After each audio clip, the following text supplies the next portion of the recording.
I found my wife's secret podcast, where she interviews her secret lovers in private. The silence in the car was thicker than the humid August air clinging to the windows, a suffocating blanket I couldn't shake off. It wasn't the comfortable silence of people who know each other so well they don't need words. It was the brittle, strained quiet of two strangers trapped in the same metal box, miles from anywhere they wanted to be. I kept my eyes glued to the endless stretch of highway, the white lines blurring into a hypnotic rhythm, but my mind was 1,000 miles away, replaying that moment, that discovery, over and over until the edges of reality felt like they were fraying. And honestly, if you're finding yourself drawn into stories like this, the kind that pull you apart and put you back together in ways you never expected, then you know what I mean. So hit that subscribe button, give this a like if you're feeling the weight of it too, and share it with anyone who's ever felt like their whole world just shifted. Drop a comment below if you've ever had a suspicion that gnawed at you, something you couldn't shake. It helps to know you're not alone in the dark. We were heading back from visiting her parents in Delaware. It was always a long drive, a marathon of forced pleasantries and passive-aggressive jabs disguised as concern. Sarah hated it, I could tell, but she'd never outright say it. She was good at keeping the peace, at smoothing over rough edges, at making everyone feel like they were the most important person in the room. That was one of the first things I fell for, that genuine warmth, that effortless ability to connect. Now, it felt like a meticulously crafted performance, a carefully constructed facade that hid something else entirely. As the sun dipped below the horizon, painting the sky in bruised shades of purple and orange, the tension between us ratcheted up, a coiled spring about to snap. I could feel her picking at a loose thread on her jeans, her fingers restless, her gaze fixed on some distant point beyond the windshield. I cleared my throat, the sound unnaturally loud in the enclosed space. "You okay?" I asked, my voice raspy. She didn't turn, just gave a small, almost imperceptible nod. "Yeah, just tired." Tired. That was her go-to. Tired of the drive, tired of her parents, tired of me maybe. The thought was a cold, sharp shard of ice in my gut. We'd been married 8 years. 8 years of building a life, of shared dreams, of late-night talks and lazy Sunday mornings. We had a house in the suburbs, a decent job for me as a graphic designer at a mid-sized firm, and for her, a freelance career as a voiceover artist. She worked from home, her days filled with the hum of her professional microphone and the endless stream of scripts she'd bring to life. It was a good life, a comfortable life. Or at least, that's what I told myself. Lately, though, the comfort had started to feel more like stagnation. Sarah had become distant. It wasn't a sudden thing, more of a slow erosion, like a shoreline gradually giving way to the tide. Her phone was always in her hand, her attention fractured, her responses sometimes delayed, as if she were pulling herself back from some far-off place. I'd brushed it off, told myself it was just the demands of her work, the isolating nature of freelancing. We all get lost in our own heads sometimes, right? But the gnawing suspicion, the tiny seed of doubt, had taken root. It started with the late nights, supposedly spent working on client projects. Then there were the hushed phone calls, the quick hang-ups when I entered the room. Small things, easily explained away, until they weren't. It happened last Tuesday. Sarah was out, a client meeting that went long. I was home, trying to unwind after a particularly brutal day at work, scrolling aimlessly through my phone. I'd always been a bit of a tech guy, tinkering with settings, exploring new apps. My phone, her phone, I knew them both inside and out. I'd even helped her set up her new podcasting equipment a few months back. She was excited about this new venture, a personal project she'd been hinting at for ages, something she wanted to keep separate from her professional work. "It's just a creative outlet, honey," she'd said, her eyes sparkling. "Something for me." I supported it, of course. Who wouldn't? We're supposed to support each other's passions, right? I'd even helped her choose a name for it, something evocative and a little mysterious. "Whispers in the Void," I'd suggested. She'd loved it, the way the words sounded, the imagery they conjured. Now, the name felt like a cruel mockery. My own phone pinged with a notification from our shared cloud storage. Sarah had been uploading some files, probably for a client. I'd set up the autosync ages ago to make her life easier, a habit, a stupid, ingrained habit that was about to unravel everything. Curiosity, a dangerous and insidious thing, tugged at me. I opened the app, navigated to her folder. There were the usual client folders, labeled with dates and project names. But then, a new one. It wasn't labeled with a date or a project. It was labeled Whispers. My heart gave a sudden hard thud against my ribs. It was a simple label, unassuming. But the way it sat there, nestled among the professional files, felt illicit. My fingers, almost of their own volition, tapped on it. Inside, there weren't audio files. There were folders. And within those folders, more folders, each named with what looked like a date. And then, deep within one of those date folders, a single audio file. No title, just a string of numbers and letters that meant nothing to me. My hands were shaking so badly I could barely hold the phone steady. This was ridiculous. It was probably just some of her creative ramblings, voice memos she'd forgotten to delete. I told myself that, over and over, a mantra against the rising tide of dread. But the knot in my stomach tightened with each breath. I tapped the audio file. It wasn't a snippet, it was a full recording. And the first sound that filled my ears wasn't Sarah's voice, not immediately. It was the faint crackling hiss of static, the ambient hum of a room. Then, a soft, intimate chuckle, not mine, a man's chuckle. Deep, resonant, laced with an unmistakable familiarity that sent a jolt of pure ice through my veins. My blood ran cold. It wasn't the sound of a professional recording, no crisp studio-quality audio. This was raw, unfiltered, like someone had left a recorder running in a private space. Then, Sarah's voice. Not her upbeat, professional voice.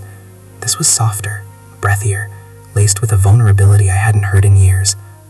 "So," she began, her voice a low murmur. "Tell me again, what was it about that night? What made you reach out?" My breath hitched. I felt a sudden, sharp pain in my chest, like a fist had clenched around my heart. My vision tunneled, the edges of my phone screen blurring. I forced myself to keep listening, to breathe. My own breathing was ragged, shallow. The man's voice replied, low and husky, his words a sensuous caress. He spoke of stolen glances, of a shared moment, of a connection that felt inevitable. He described the intensity of her gaze, the way her smile made him feel like he was the only person in the world. And Sarah, my Sarah, she didn't deny it. She didn't pull away. Instead, her voice grew even softer, more intimate. "I felt it too," she whispered. "That pull. It was overwhelming." The recording continued, a slow, deliberate unraveling of his secret life. He described their first meeting, a clandestine encounter in a dimly lit bar in the city. He spoke of the thrill, the danger, the forbidden nature of their connection. Sarah's laughter, low and husky, punctuated his words. She asked him questions about his feelings, his desires, his regrets. It was an interview, yes, but not in the way I'd ever understood the word. This was an exploration of intimacy, a dissection of attraction, a confession booth for stolen moments. He spoke of how he'd sought her out, found her online, drawn to her voice, her essence. He spoke of her intelligence, her wit, the way she made him feel seen. And with every word he spoke, with every soft sigh of pleasure from Sarah, the foundation of my world crumbled. I scrolled through the folders. Dates. So many dates. Each one a potential encounter, a stolen hour, a secret rendezvous. My mind raced, trying to piece together the timeline, to find some explanation, some way this could all be a misunderstanding. But the evidence was stark, irrefutable. This wasn't a one-time mistake. This was a pattern, a deliberate, sustained deception. My Sarah, the woman I shared my bed with, the woman whose dreams I'd promised to build alongside mine, was living a double life, a secret existence where she invited other men into her confidence, into her intimacy. The word itself felt like a betrayal. The whispers in the void wasn't just a creative project, it was a portal to her hidden desires, a stage for her secret affairs. I finally found the folder labeled with yesterday's date. My stomach churned. She'd been at her parents' all day. She'd called me this morning, her voice sounding normal, sweet even. "Love you," she'd said. "Can't wait to see you. It was nice, but so glad to be heading home." Now, as I opened the folder, my hands trembling with a sickening dread, I saw the audio file. This one was titled, chillingly, The Drive Home.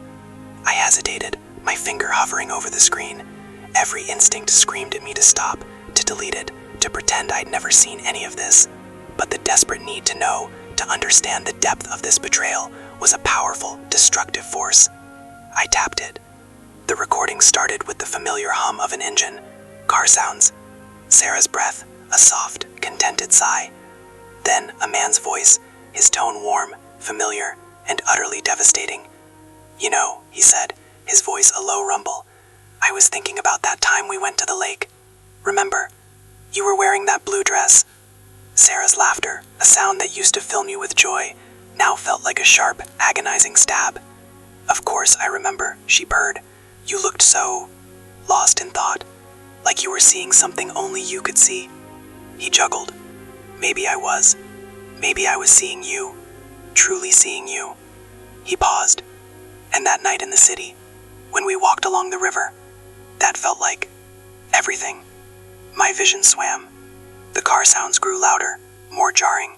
He was describing moments, locations, intimate details that I was supposed to be privy to, that I was privy to in my own life, with my own wife.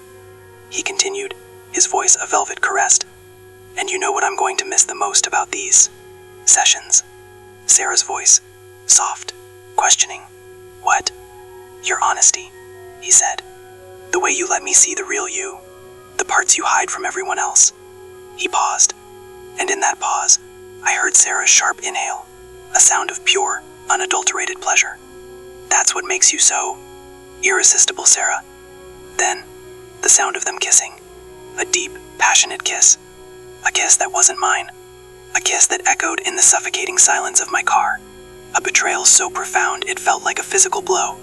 I slammed my phone down on the dashboard, the impact jarring my hand. The screen went dark, with the sounds, the voices, the kiss. They were seared into my brain, playing on repeat. Sarah stirred beside me, her head turning towards me. "Everything okay?" she asked, her voice laced with that familiar, innocent concern. I stared straight ahead, my knuckles white on the steering wheel. The highway stretched out before me, an endless, desolate road leading into an unknown future. And I couldn't breathe. I couldn't think. All I could hear was the echo of a stranger's kiss and the chilling whisper of my wife's secret lovers. The air in the car felt even heavier now, the stolen kiss and whispered endearments from the recording replaying in my head, a phantom echo that drowned out the drone of the tires on asphalt. Sarah shifted again, her elbow nudging my arm. "Seriously, are you all right?" she asked, her tone shifting from casual concern to something more pointed, laced with an edge I couldn't quite decipher.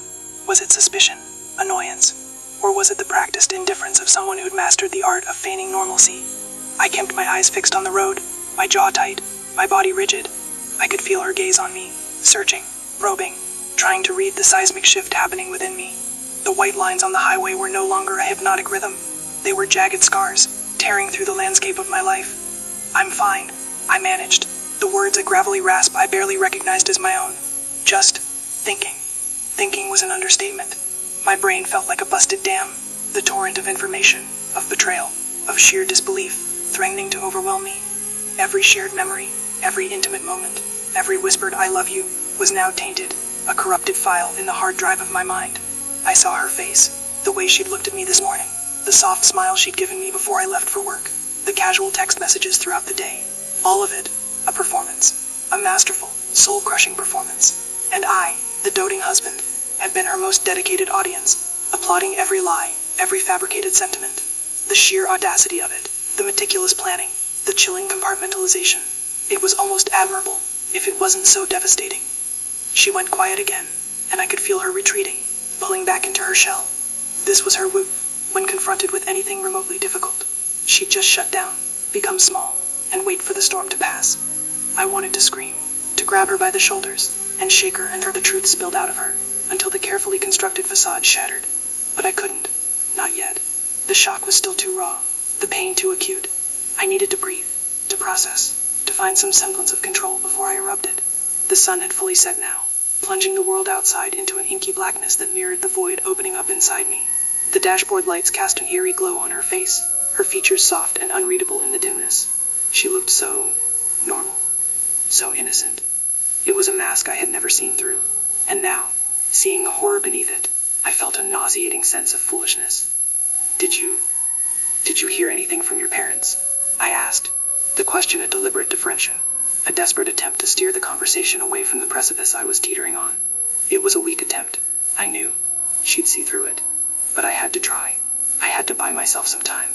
She let out a small sigh, the sound barely audible. No, just the usual. You know how they are.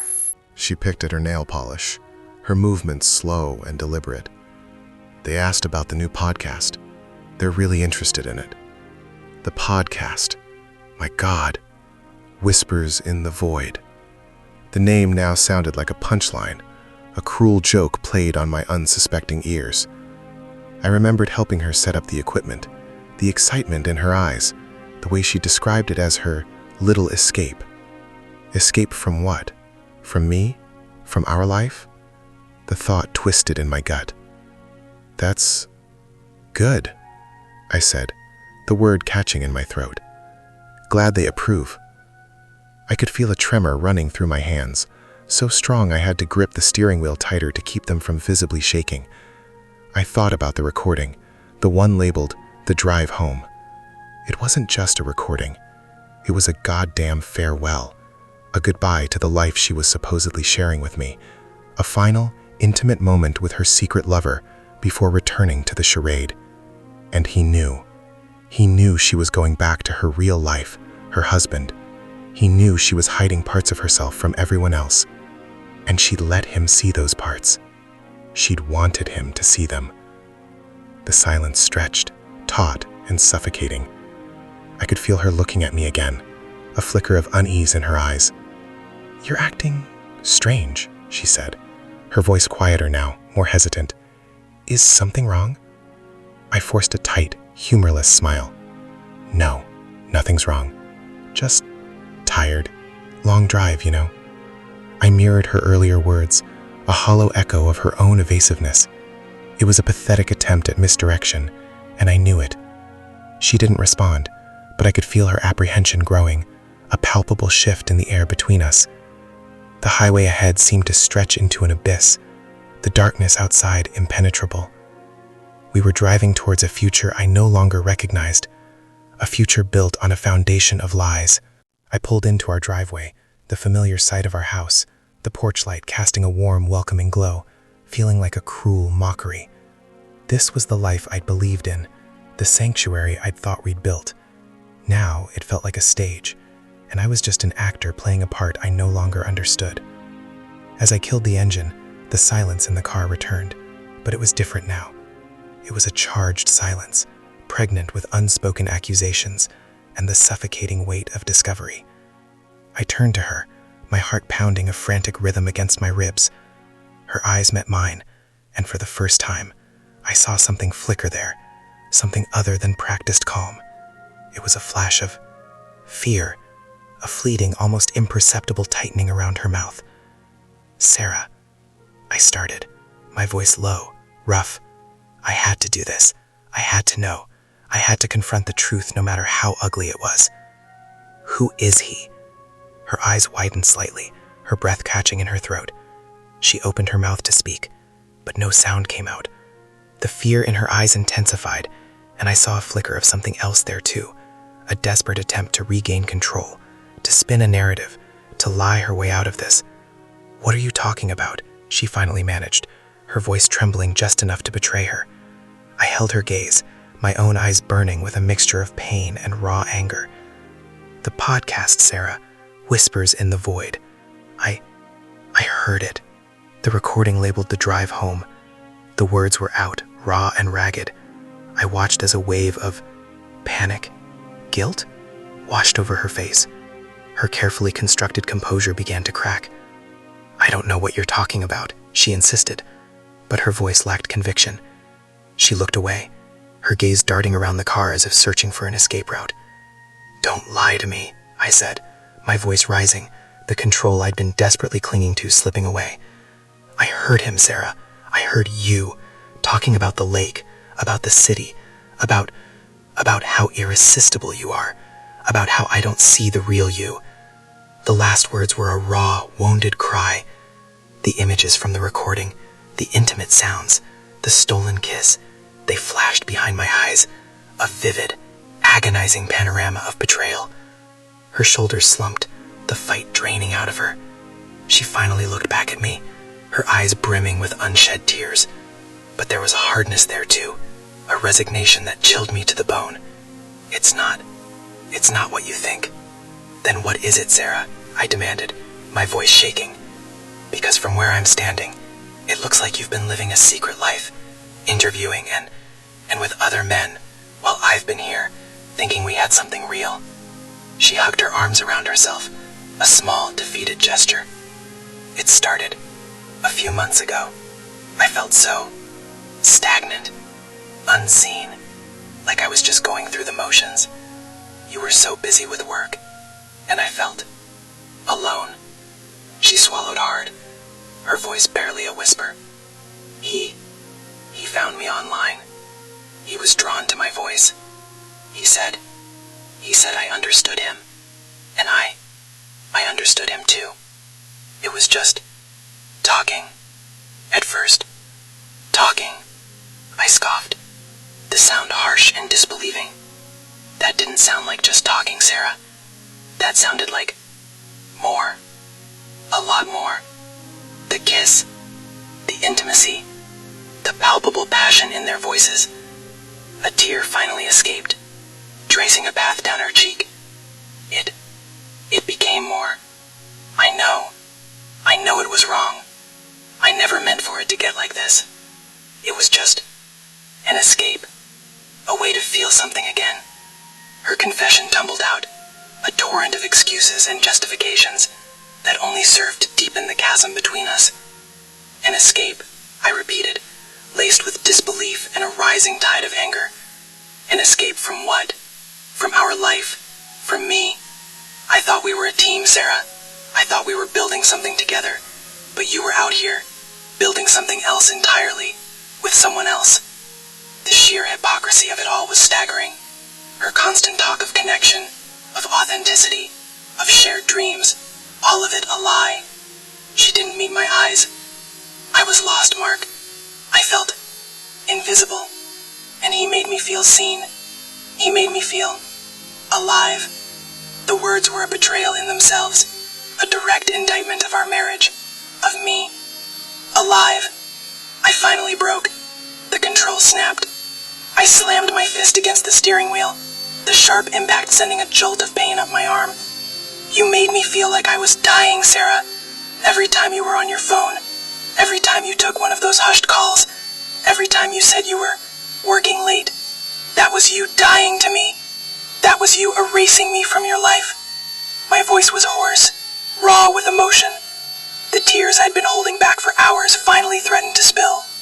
She flinched at my outburst, her face pale. I'm sorry, she choked out, the words barely audible. I didn't want to hurt you. Didn't want to hurt me. I let out a bitter laugh. Sarah, you didn't just hurt me. You shattered me. You took everything I thought was real, and you turned it into a twisted, pathetic joke. Who is he, Sarah? Tell me his name. Tell me who you've been sharing your life with, while I've been here, living in the dark. She hesitated, her gaze fixed on the dashboard. The silence that followed was more damning than any confession. She was protecting him, protecting their secret. And in that moment, I knew the depth of the deception went far beyond what I had imagined. The recording had been the tip of the iceberg. Finally, she whispered, her voice barely audible. His name is David. David. The name hung in the air, a foreign entity that now held immense power over my life. David. Who was he? How long had this been going on? What had they done? What had he taken from me? From us? David, I repeated, tasting the name like ash in my mouth. And how long, Sarah? How long has this been going on with David? She took a shaky breath. Since around March. It was sporadic at first. Then it became more regular, especially over the last month. The podcast, it was his idea, really, to document our conversations. He called it Our Secret Sessions. Our Secret Sessions. The words echoed the chilling emptiness of whispers in the void. Another name, another guise for her betrayal. March. That was right around the time she'd started spending more time in the home studio, claiming she needed quiet for her creative projects. That was the beginning of the slow erosion, the subtle shift in her attention, the hushed tones, the distant gaze. I'd been so blind, so trusting. I felt a wave of nausea wash over me. March. That was just before my birthday, and before our anniversary. The memories of those days, the celebrations, the whispered promises of a future together, they now felt like elaborate lies, performances for an audience of one, me. So, all those late nights in the studio, I said, my voice dangerously low, that was with him? That was you making your little podcast? Your secret sessions? She nodded, tears streaming down her face now, a torrent of guilt and regret. Yes, most of them. I leaned my head back against the headrest, closing my eyes. The darkness behind my eyelids was a welcome respite from the horrifying reality before me. I saw her face again, not the Sarah I thought I knew, but the Sarah from the recordings, her voice soft, intimate, sharing secrets with another man. The Sarah who found him, who understood him, who felt alive with him. And the raw, agonizing truth hit me with the force of a physical blow. She had found what she was looking for, and it wasn't with me. Why didn't you just leave, Sarah? The question was a plea, a desperate cry for an answer I was terrified to hear. Why go through all this? Why the lies, the deception, the charade? She looked at me, her eyes filled with a pain that mirrored my own, but was tinged with something else, something I couldn't quite name.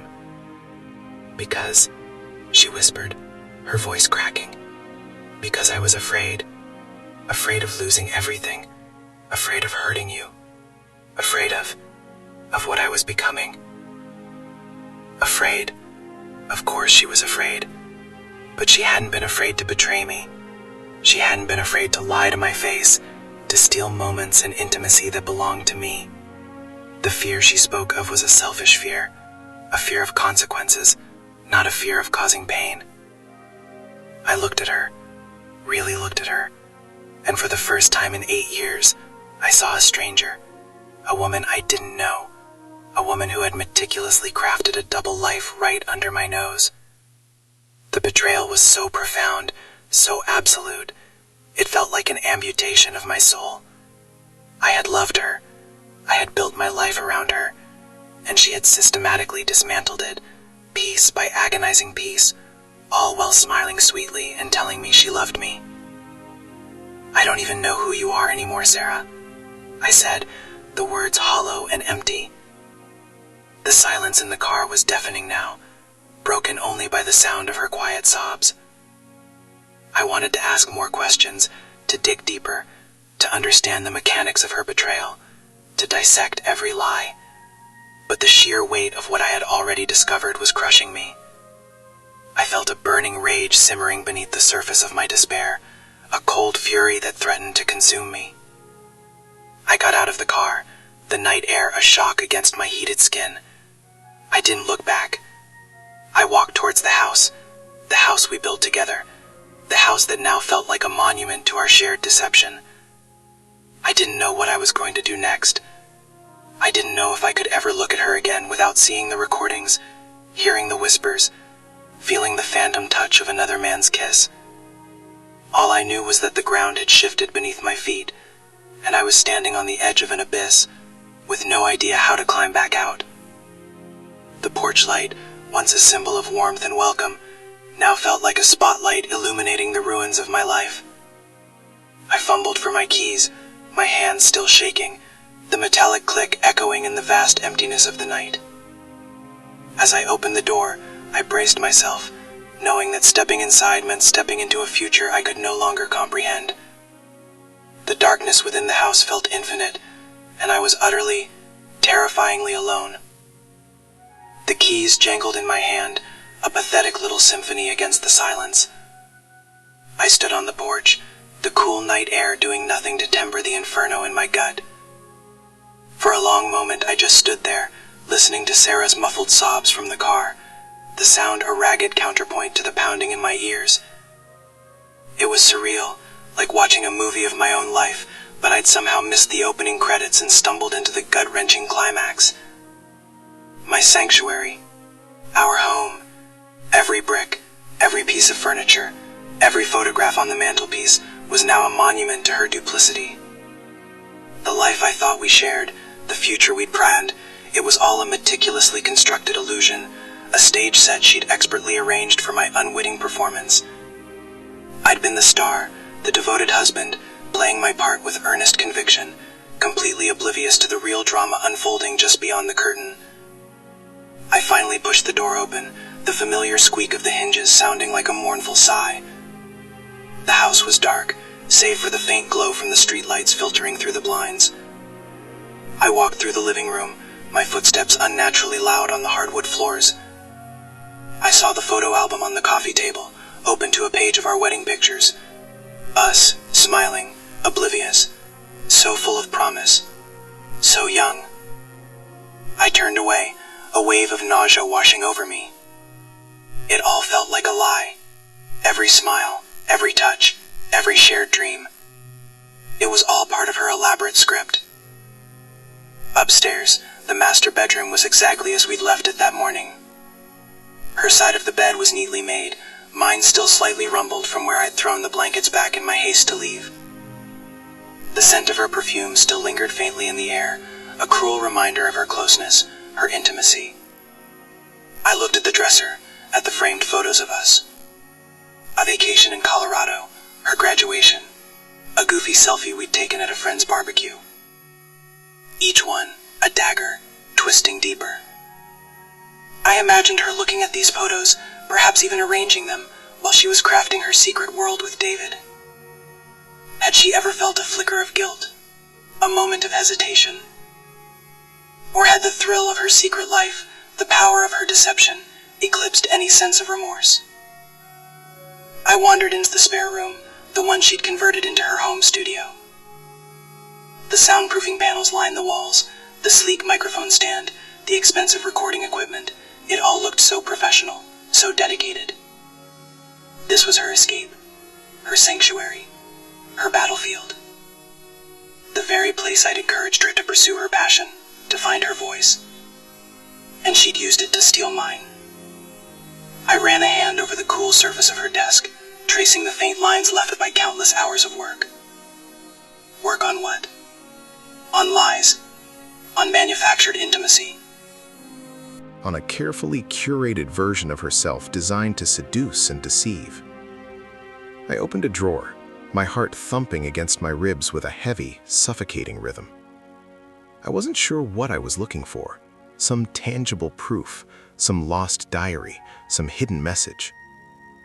My fingers brushed against a stack of papers. They looked like scripts or outlines for her podcast episodes. I pulled them out, my hands trembling. The titles were innocent enough, on the surface. Finding Your Inner Peace, Navigating Modern Relationships, The Art of Self-Discovery. But now, knowing what I knew, they felt sinister, veiled, each one a potential confession disguised as wisdom. I found one labeled Episode 17, The Unseen. I flipped through it. It was a monologue, written in her elegant script. We all wear masks, it began. Some to protect ourselves, some to navigate a world that feels too harsh. But what happens when the mask becomes more real than the face beneath? When the performance is so convincing, even we forget who we truly are. My breath hitched. Was this about her? About me? About us? Or was it a confession, veiled in metaphor, to David? to her listeners. It was impossible to tell. The ambiguity was maddening. It was designed to be, I realized, a performance within a performance. I sank onto the chair, the papers scattered around me. I felt a profound sense of exhaustion, a weariness that went bone deep. The anger, the shock, the initial surge of betrayal, it was all starting to ebb, leaving behind a vast, empty ache. The image of her face in the car, the fear in her eyes, the tear tracing a path down her cheek, it was etched into my mind. She was sorry. She'd said she was sorry. But sorry for what? For hurting me? Or sorry she'd been caught? The distinction felt monumental, a chasm I couldn't cross. I thought about David. Who was he? What did he represent to her? A confidant? A lover? A mirror? Did he see the real Sarah? The Sarah who was lost and unseen, as she'd claimed? Or did he see the performance, the carefully crafted persona she presented to him, just as I had for so long? The thought of him, of their shared secrets, of their intimacy, was like a physical blow. I imagined them together, laughing, talking, sharing moments that should have been mine. The sheer weight of his existence in my marriage felt unbearable. I picked up another script, this one with a hastily scribbled note on the back. For David, personal. My hands were shaking so badly I could barely hold it. I unfolded it. It wasn't a script. It was a letter, or at least the beginning of one. My dearest D, it started. I don't know how to begin to tell you what you mean to me. You walked into my life like a breath of fresh air, a spark in the mundane. You saw me, truly saw me, in a way no one else ever has. I feel liberated with you, like I can finally shed the skin I've been forced to wear for so long. You make me feel beautiful. You make me feel desired. You make me feel alive. My vision blurred. Alive. That was the word she'd used in the car. She felt alive with him. And I had made her feel, what? Dead? Stagnant? Unseen? The accusations, unspoken but palpable, hung heavy in the air. This letter, penned in her hand, was a testament to a love, a connection that I had clearly failed to provide. The guilt, cold and sharp, pierced through the fog of my anger. Had I let her down? Had I become so complacent, so consumed by my own life, that I'd allowed her to seek solace and validation elsewhere? I wanted to burn it all, to erase every trace of her deception. But I couldn't. Not yet. This was the truth. Ugly, painful, and undeniable, but the truth. I looked at the microphone, at the equipment that had been the silent witness to her secret life. It was a betrayal of the highest order. She had taken something intimate, something sacred, our shared life, our connection, our love, and she had commodified it, broadcasted, shared it with a stranger. I stood up, my legs feeling weak, unsteady. I walked to the window and looked out at the quiet suburban street, the houses dark and silent, each one a potential stage for its own hidden dramas. I wondered if anyone else out there was living a similar nightmare. The thought offered no comfort. It just amplified the overwhelming sense of isolation. I went back to the car, to Sarah. She was still there, her head bowed, her body radiating a quiet despair. The recording device lay on the passenger seat, a silent, damning artifact. I picked it up, my fingers tracing the smooth plastic. I pressed play. Her voice, clear and steady, filled the car. You know, she was saying, her tone soft, intimate. I used to think that love was about stability, about comfort, about building a life together, brick by brick. But then I met you, David, and I realized that love can also be about fire, about passion, about that feeling of being utterly consumed by another person. I couldn't listen anymore. I ejected the disc, the small plastic rectangle feeling heavy in my hand. This was it, the culmination, the final nail in the coffin of our marriage. There was no more screaming, no more pleading, no more demanding answers. The answers were all here, etched in the silence, in the recordings, in the raw vulnerability she'd so carelessly exposed. I got back in the car, the door closing with a soft thud. Sarah looked up, her eyes red-rimmed, her face a mask of misery. I held out the disc. "This," I said, my voice flat, devoid of emotion. "This is everything, isn't it?" She nodded, a single tear escaping and rolling down her cheek. She didn't try to deny it. She didn't try to explain it away. The fight was gone. The performance was over. "I'm so sorry, Mark," she whispered, her voice choked with emotion. "I truly am. I never wanted this." I looked at her, at the woman I had loved, the woman I had married, the woman who had systematically dismantled my life. The anger was still there, a dull ache beneath the surface, but it was now mingled with a profound sadness, a sense of irreparable loss. "I know," I said, my voice rough. "You never wanted to get caught." The words hung in the air between us, a stark, brutal truth. She flinched, but didn't argue. The silence that followed was thick with unspoken resentments, with the weight of years of deception, with the wreckage of a future that would never be. I started the engine, the low rumble of familiar sound that now felt alien. I didn't know where we were going. I didn't know what would happen next. But I knew one thing for certain. Nothing would ever be the same. The life I had known was gone, replaced by a stark, unforgiving reality. I had loved Sarah with all my heart, and she had repaid that love with betrayal. The fire she'd spoken of with David was the fire that had consumed us, leaving only ashes. As I pulled out of the driveway, the house receding in the rearview mirror, I felt a strange sense of calm settle over me. It wasn't peace, not yet. It was the quietude that follows a storm, the unnerving stillness before a new, uncertain dawn. The road ahead was dark, the destination unknown, but for the first time in what felt like an eternity, I was facing it alone, with the unvarnished, brutal truth as my only companion. The weight of it was immense, crushing, but within that weight, there was also a flicker of something else, a nascent freedom, the freedom of knowing, of finally seeing through the illusion. And in that stark, desolate clarity, there was a strange, haunting kind of relief. The journey out of the void had begun. It was going to be a long, hard road, but it was mine to walk.